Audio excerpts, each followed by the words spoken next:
Welcome to morning mini blog. मॉर्निंगची सुरुवात झाली माझी बेड बनवण्यापासून. नंतर मी झाली फ्रेश, कारण मला बनवायचं होता नाश्ता. नॉर्मल ब्रश आणि मी फेस वॉश केला.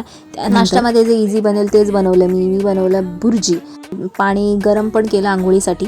क्विक इझी मस्त बनते ती, टेस्टी. तुम्हाला पाहिजे ते मसाले टाका तुम्ही. त्यात पहिले कांदा जाईल, त्याच्यानंतर मला आवडतं गार्लिकचा फ्लेवर, सो मी त्यात गार्लिक पण टाकलं, म्हणजे लसूण. त्यानंतर थोडंसं शिजल्यावर मी त्यात टाकली टोमॅटो शिजला की मी सगळे मसाले टाकेन. मी टाकला लाल तिखट, थोडा गरम मसाला आणि हळद, मीठ. त्यानंतर आपले मी 3 अंडे घेतले, ते मी त्यात टाकले. कोरिएंडर टाकून त्याला मस्त बेगी मिक्स करायचं. व्यवस्थित मिक्स झाल्यावरती तुम्हाला जर असं रनी पाहिजे असेल, ड्राय नको असेल, तर तुमच्यावरती आहे, तुम्ही त्याला किती पण शिजवू शकता. किचनमध्ये झालेला पसारा आवरला, त्यानंतर कचरा काढला, फ्रेश झाली, नाश्ता केला पप्पांसोबत मिळून. त्यानंतर रेडी होऊन back to work. Bye bye. Thank you for watching.